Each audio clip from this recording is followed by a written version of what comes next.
Hello, and welcome everybody to another Sacred Wisdom podcast. In this podcast today, we are going to talk about Tartaria and the incubator babies. If you don't know about the incubator babies, this was something that was set up in America and actually all over the world, but particularly in America. And then they were shown at the World Fairs, particularly the 1893 Columbian Exposition. They were shown at the World Fairs and other World Fairs around the world. Before that, you had the orphan trains in 1864. Now, I am joined with my amazing brother again today to bring this to you all, this information. So, hello, Stephen. How you doing? Hi, Zach. I'm doing very well, and I hope all's good with you. Very good, my brother. And it's incredible information. This is pretty mind blowing, and it could be really the incubator babies could be almost like the early days of cloning, don't you think, Steve? In the way it was all kind of happened.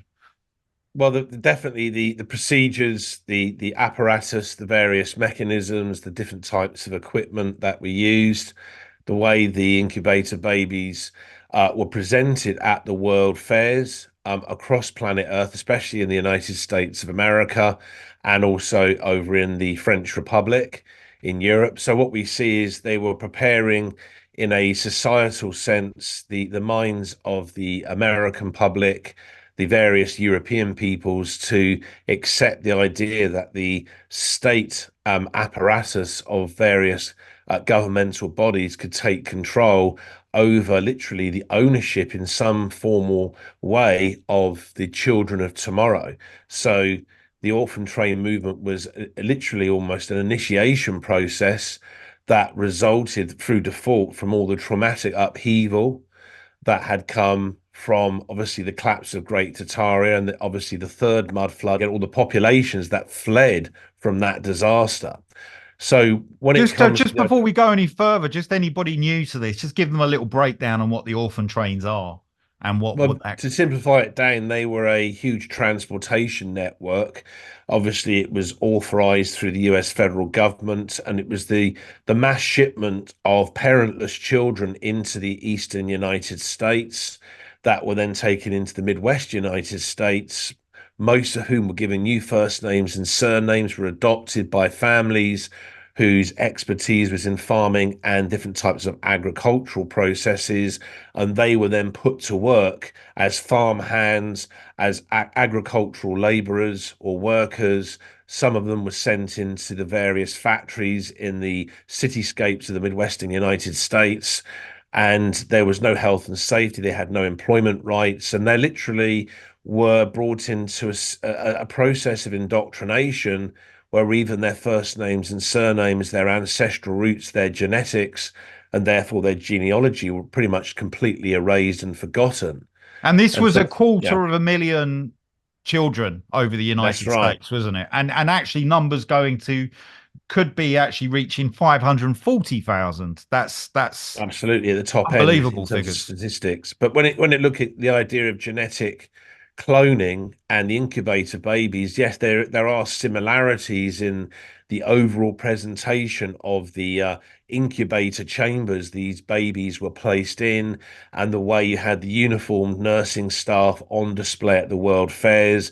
Giving it was almost like a clinical based theatre show to present to the American people, the various European nations about the world of tomorrow, the children of tomorrow, the tomorrow people, and how they wanted all individuals to embrace the industrial revolution and therefore the industrial age. And they wanted people generally just to accept that the past was being eradicated, it was being deleted. Great Tartaria, as a civilization of the old world empire, had faded into iniquity, was nothing but a distant and fading memory, and that the tomorrow people in the form of these incubator babies would be under the ownership of the state apparatus. The way we described about it in history that these babies were premature. Now, obviously, with the side of the cloning side of it, where is there information on that? Because it's historically it's told it, but even if they were premature, obviously they would need their parents. So where were their parents? This is Well, This is this very again strange. touches on, we discussed in another Sacred Wisdom podcast, the psychiatric hospitals or the insane asylums of Tartaria, the repurposing of very large numbers of buildings that had been stately homes or mansions or perhaps palaces from Great Tartaria on the North American continent that were turned into literally psychiatric wards, where a lot of these mothers and fathers from Great Tartaria and also parts of Eastern Europe and Western Europe were obviously placed there for reprogramming purposes. Their children, whether they were only 2, 3 months old, 4 months old, and therefore could be classified as incubator babies, or they were directly part of the orphan train movement, were then literally taken control of by the US federal government, by families that were given authorization to adopt them and to rename them. So, but the concept, the idea of genetic cloning being evidential or discernible with the incubator babies has never actually technically been proven. There isn't any, extensive scientific or technical documentation saying, yes, it was genetic cloning that was going on, and they were preparing the public for that. The reason I say that is, even if there was any inkling of that taking place, we have to remember at the World Fairs, there would have been notices, signage, and that would be illuminated, explaining the idea of cloning. It would have been celebrated on a communal and collective level, Mm, allowing the American people and Canadians and the various European nations and all Homo sapiens or human beings around planet Earth who attended any of the World Fairs, including obviously in Australia and in New Zealand, they would visibly be obviously given that information. It would clearly state this was a form of genetic cloning, and the people of tomorrow, the children of tomorrow, the world of tomorrow was all based on genetics and the replication of the seeds of human beings, and that could be controlled by the state. So there's never really been anything evidential that proves that it was genetic cloning.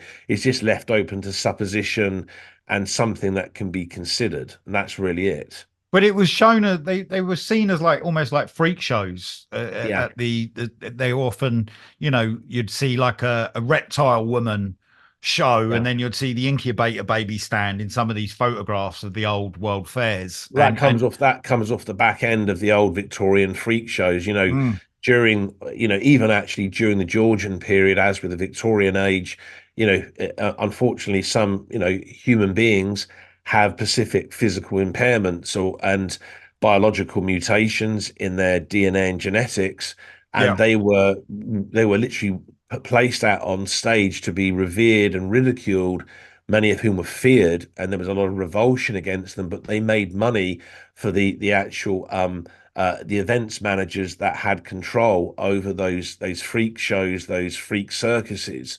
And the fact that some of this was also on display alongside the incubator babies at the World Fairs is a very bizarre and unique sort of fusion of two different aspects, and it does lend one to indicate that perhaps the incubator babies unconsciously were seen by the policymakers or the rulers, as with perhaps many of the American people, Canadians, and the various European nations, is something that was a bit bizarre. It was mm, very, very, very unempathic, very unemotional. There was no sense of a fatherly or motherly sense of care mm, at all that was really taking place. There was a disconnection there with the incubator babies. So, a lot of this was initiated with the orphan train movement that took place from the 15th of January 1864 to the 20th of December 1889 in the United States of America.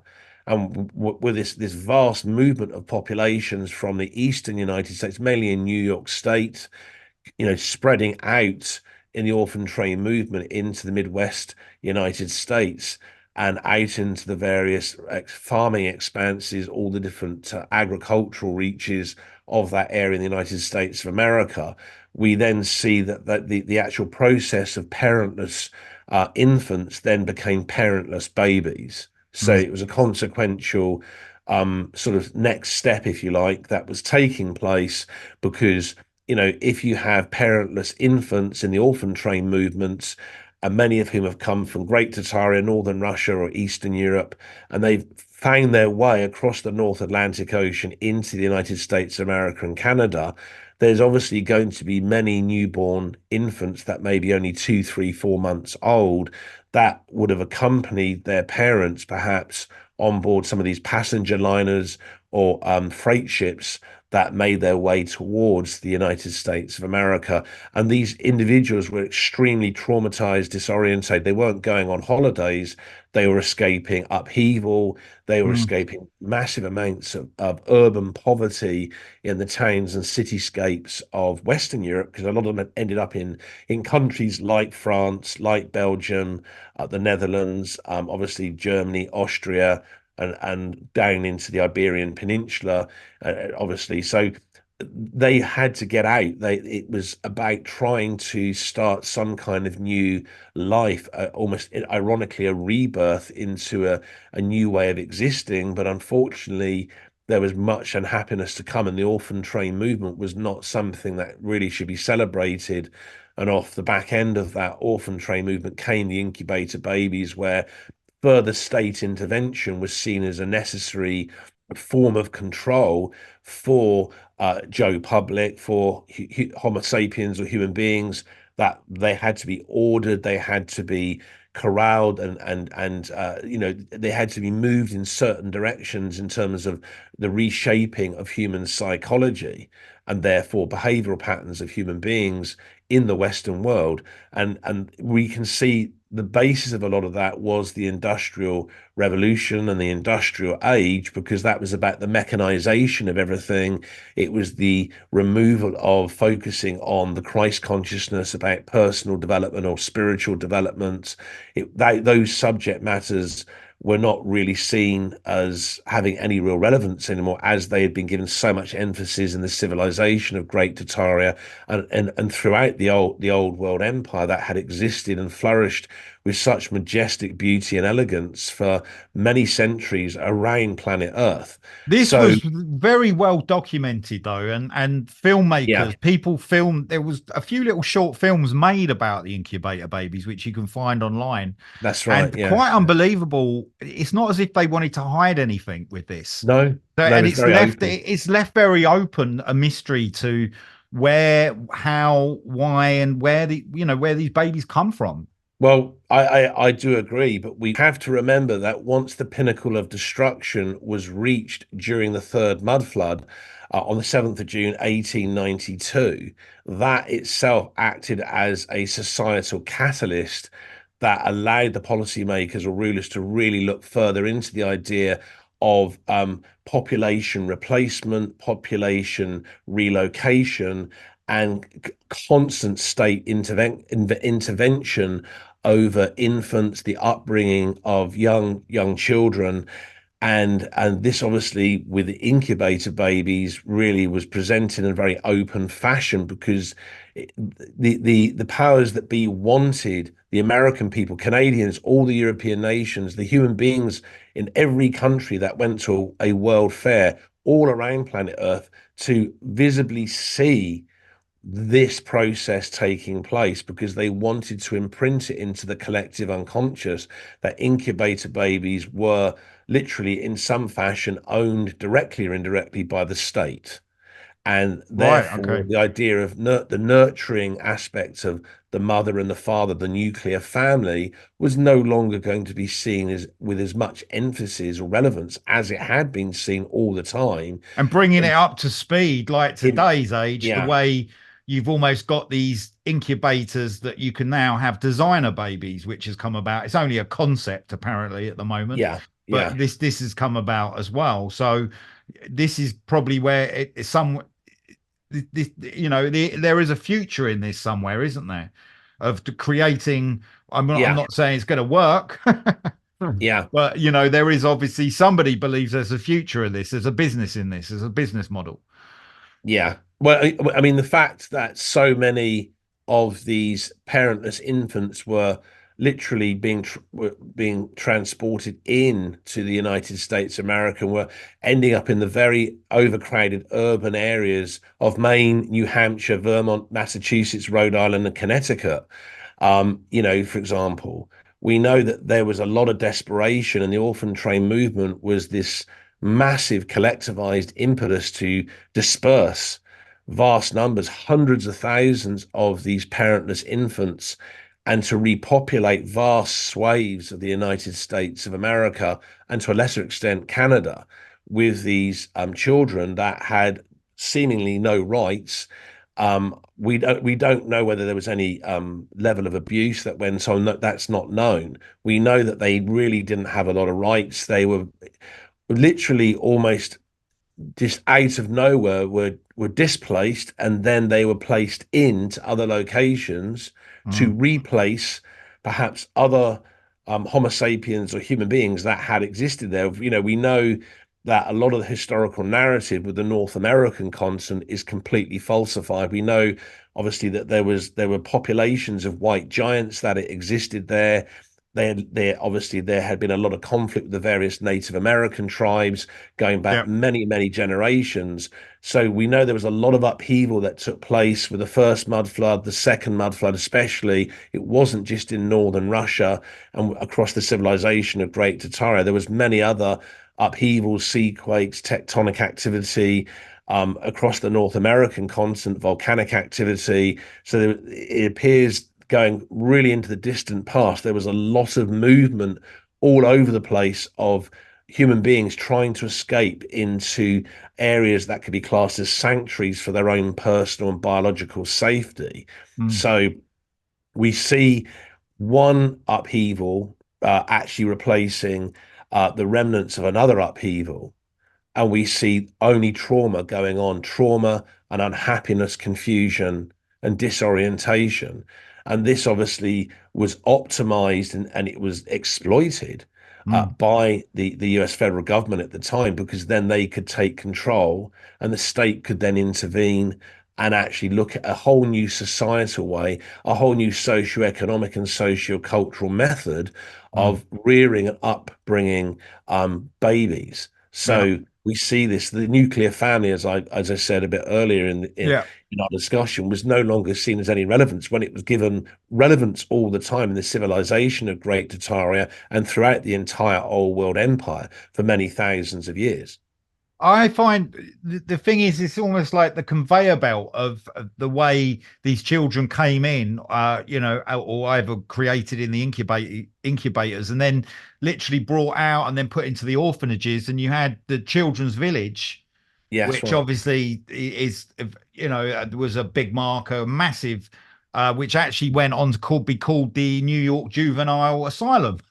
Yeah, It's sort yeah, of in the yeah. name, isn't it? And We, then, we absolutely, and we know that even though the orphan train movement, it's historically known to have come to an end around the 20th of December 1889. We know that some of the orphan trains were still being facilitated across yeah, certain locations in the United States of America all the way up until the 17th of April 1929. So wow, wow, this is in the interwar period, yeah, obviously between World War One and World War Two. yeah. So we know that the fact it was still, that to a much lesser extent, was still going on even up until that period in 1929. And Mm, then obviously literally just over 10 years later, you had the outbreak of World War Two. So yeah. you had vast genocide, massive upheaval again, absolute global chaos, financial collapse on a worldwide scale. And we again see the movement of populations and repopulation evidentially taking place in many countries.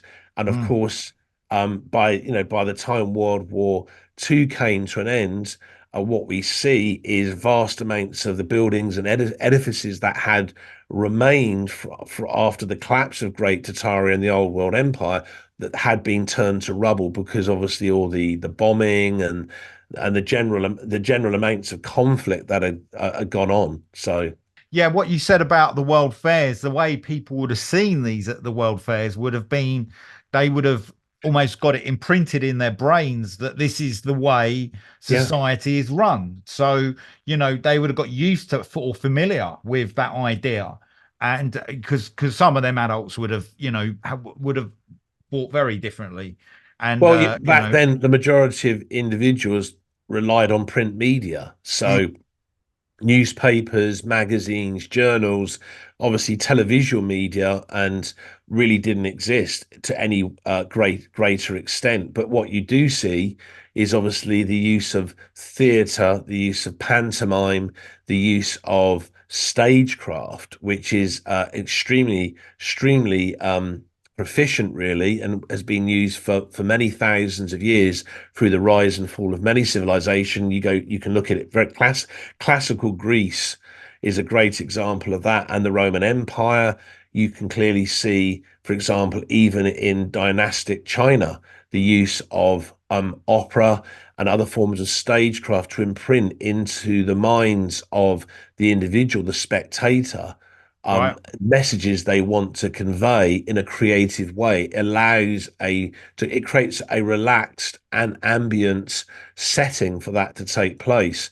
And it would have been very unusual for people to see the incubator babies at the World Fairs, because it was something that had never been seen before. It was very much against the ways of the Christian world, actually. The idea of the nuclear family, marital fidelity, the idea of vast amounts of parentless infants or children suddenly, and then having their first names, their surnames being replaced, being suddenly designated or allocated, pretty harsh labor tasks or work tasks on a daily basis. You suddenly have parentless incubator babies in these metallic chambers, Yeah. almost looking like duplicates. That lends some individuals to then speculate, oh, perhaps there was genetic cloning going on because they look so similar, but there wasn't genetic cloning. But it was meant to give the impression of that repetitive mechanization Yeah. of the rearing and the upbringing of the very young by the state in a very emotionless way. And I think what's interesting is what you've picked up on something you noted down, and that was the industry of all nations, Mm. the World Fair in New York City in Yeah, 1853 to yeah, 1854. yeah, Now, that's interesting because obviously, from what I looked at, the first ever incubator technology was published in 1857. So that yeah, was actually 3 years after that World Fair. yeah. So Yeah. obviously we're back to France again, back to Paris. Obviously everything comes from Paris. Yeah, All the there's a physicists. lot of occult symbolism, and the Paris and North Central France is very Yeah. important to a lot of what has gone on, not just in the industrial age, but also the collapse of Great Tartaria and the Old World Empire, and a lot of, shall we say, repurposing taking place, and the allocating or the awarding of so-called discoveries to various French scholars or French polymaths, as with other Europeans as well. But in, shall we say, in terms of the French Republic being very much at in the center point or the midway point of the changes that were taking place, it was seen as a very important landmass, as was the United States of America. So do you think this technology was adapted from the old world empire? That actually the technology they were using in these incubators, or was there technology? I mean, were they just heated chambers? What were they exactly?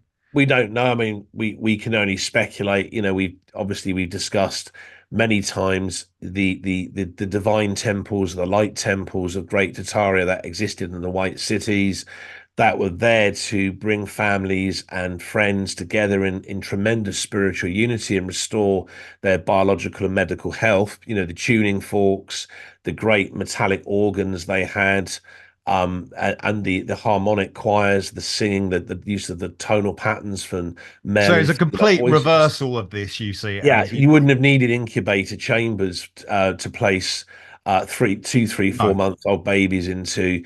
They may have been used for a restorative process. Perhaps they used various types of quartz. Quartz glass was used in the incubator chambers that possibly existed in Great Tataria in northern Russia, but it right. wasn't for the purpose in any way of saying, okay, we're going to separate these infants from their parents, and this is how the state's going to do this, and we're going to present this in a stagecraft to millions of individuals in world fairs. Nothing like that took place. in Great Tartaria or in northern Russia or any part of the old world empire. Yeah. Everything was based on creating inclusion, was the exemplification of that infinite oneness and the infinite nowness, and the progression towards always focusing on adulating the Christ consciousness, whether you were an adult, whether you were an infant, and all children were included and valued and cherished for their skills, their uniqueness, and their innocence. And you don't see any of that with the incubator baby. It's just this mechanical process devoid of all emotionality, really. It's just seen as a medical procedure with uniformed medical staff there on the stages at the world fairs, whether it's in the French Republic, other parts of mainland Europe, or in the United States of America, just displaying this is the way things are going to be.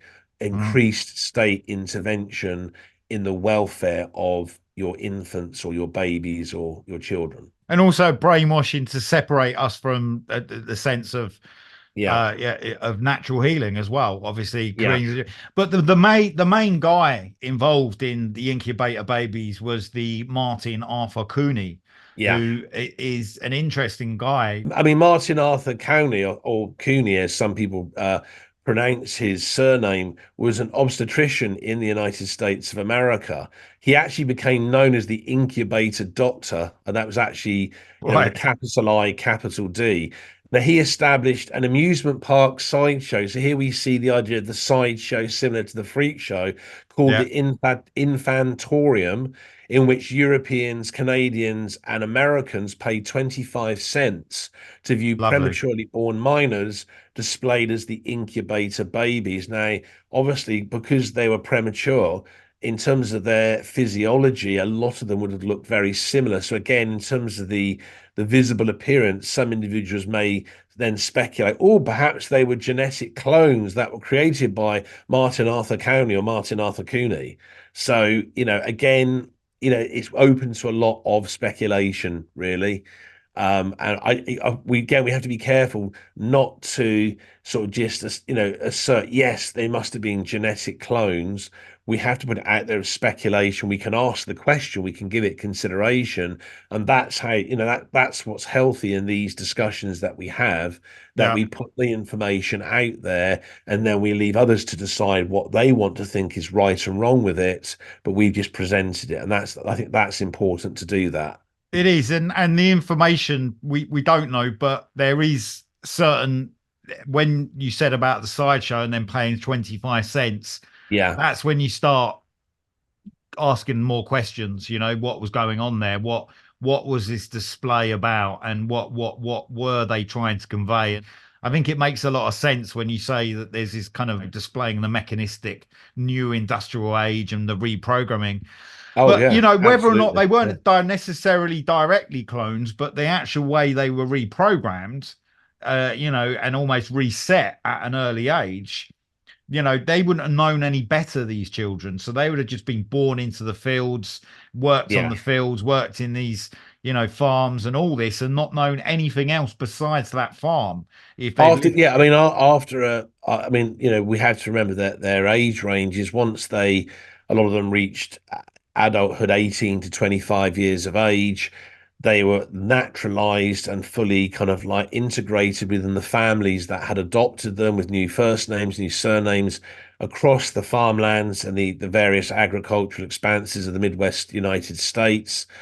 It was fading memories. Some of them were so young they would have had very, very minimal levels of memory concerning Great Tartaria, Northern Russia, or their original upbringing for the first few years of their lives with their original parents in Eastern Europe or Western Europe.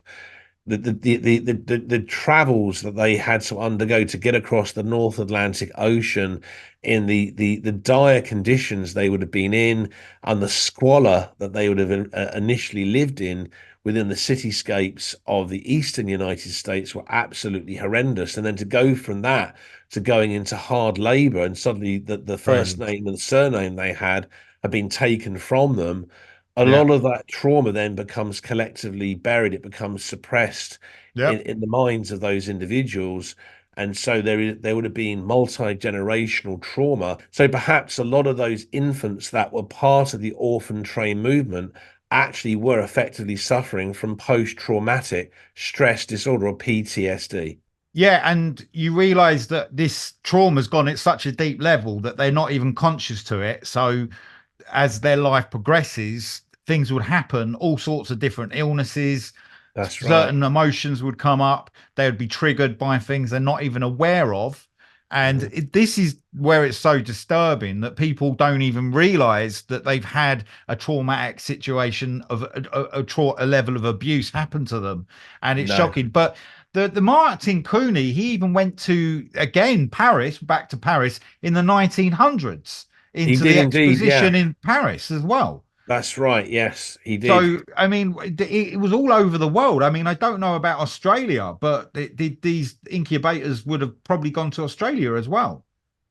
Yeah, I mean, you have to remember he was very familiar with Paris and North Central France because he'd actually worked under the obstetrician known as Pierre Constant Boudin at the Paris Maternité Hospital in Paris in North Central France. Right, And on the 30th of April, 1896, Pierre Constant Boudin actually sent Martin Arthur Cooney to the Great Industrial Exposition of Berlin, that was also known as the Berlin Industrial Exposition. Look at that phrase, Berlin Industrial Exposition. That facilitated event occurred between the 1st of May 1896 to the 15th of October 1896. right, It was actually held in the Treptow borough of Berlin in northeastern Germany. And here we see again he was showcasing a new kind of incubator chamber for for the future kinds of incubator babies they wanted for that device, and it was being put on public display, and thousands of German nationals observed that the state of the art, if you like, incubator chamber. right. And you only have to look at what was going on in World War II and experiments going on as well, and all sorts Yeah. of strange, very odd, bizarre things Well, that it happened. is very absolutely, and it's interesting to note that Martin Arthur Cooney also wanted to promote the process of using incubator chambers, and actually in the German language, it was actually called the Kinderbrutenstalt, meaning Right, child hatchery. Now right. that's interesting, a child hatchery. So it's giving you this idea or concept of a production line, almost like a factory premises that is literally churning out, uh, Mm, repeating babies that are almost like an industrialized product mm, that aren't actually biological Homo sapiens or human beings with feelings, with emotions. So you can see that he was very much part of a wider societal process of imprinting in the minds of the European nations, as with the American people and the Canadians, this idea of the mechanization of thought, the idea of the state intervention in the welfare of the infants or the children of tomorrow was going to be the way forward. And obviously, these incubator babies really exemplified that, as we see it at the Berlin Industrial Exposition. Amazing, Stephen. And everybody understand that with emotions, like what's happened in our history is that if we're not aware to that history and what has happened, it just has gone into our bodies. It goes into our souls, our spirit. These things develop and evolve over time, and as we live in our life, certain things might happen and we might not be aware to why they're happening. And this is why history is so important, and we look at it in with an open mind and clearly to see what has happened, because this is one incident of many situations during that period of time, which is deeply disturbing. And me and Absolutely. Stephen Yeah. and Stephen Moore has looked into this extensively, looking at the images of this. You start realizing the pain and trauma that's been embedded into our society, and it's shocking. The incubator babies, it goes on and on. We won't talk about that now, but the foundling homes as well, and all this that was going on there was so much disconnect. Families broken at that stage. And Mm. you can see that that's a key part to who we are and what we are is family, and always being connected with our families, and making, whatever our opinions and viewpoints are, we always stay connected. And Stephen, is there anything else you'd like to add to today's talk? I would say that when it comes to harmonious families, that's really a very positive representation and an exemplification of Christ consciousness in the 3D holographic reality of this material dimension. And there has been a spiritual conflict that's gone on for many thousands of years, where there's been this constant to and fro, where the various, shall we say, uh, impulses or various entities beyond space-time haven't liked the unity of families being together. Mm. And so through various methods have tried to indirectly or directly intervene to cause the sabotaging of the actual family units, the unification and the infinite oneness, the infinite Fragmentation. nowness. Yeah, that comes with that stability of having mothers and fathers and sons and daughters living together and actually being in a state of happiness and blissfulness in their existences, incarnations here on planet Earth. So you can see through either default with various upheavals with the first mud flood, second mud flood, third mud flood, earthquakes, sea quakes, and volcanic activity, and that the movements of populations over many thousands of years, this has led to the fragmentation of the nuclear family and this ongoing multi-generational trauma. But I do think that with the onset of the golden age, by 2034, 2035, spiritual psychology will become very much an important subject for an increasingly larger number of human beings here on planet Earth, and actually healing those rifts, those fragmentations in the family units, the that unity that once existed will be there again for an increasingly larger number of individuals. Very true, Stephen. Very true. And that's about uniting, and not only family as a blood family, as our people around us. We reunite as a human race, and Soul actually, groups, soul families, as well as your exactly. genetics and your lineages are, it's all interconnected on one level or another. And it is, and this is where we're going back to. We're going back to all this with this reconnection. And while we go there, we're going to discover lots of information that does make us quite shocked, because Yes, this history has brought us to where we are now. Our book, Luminous Worlds, is available on Amazon in paperback and ebook. Thank you, Stephen. That's been absolutely wonderful. that's all right. Absolutely. So bye for me. And it's goodbye for me.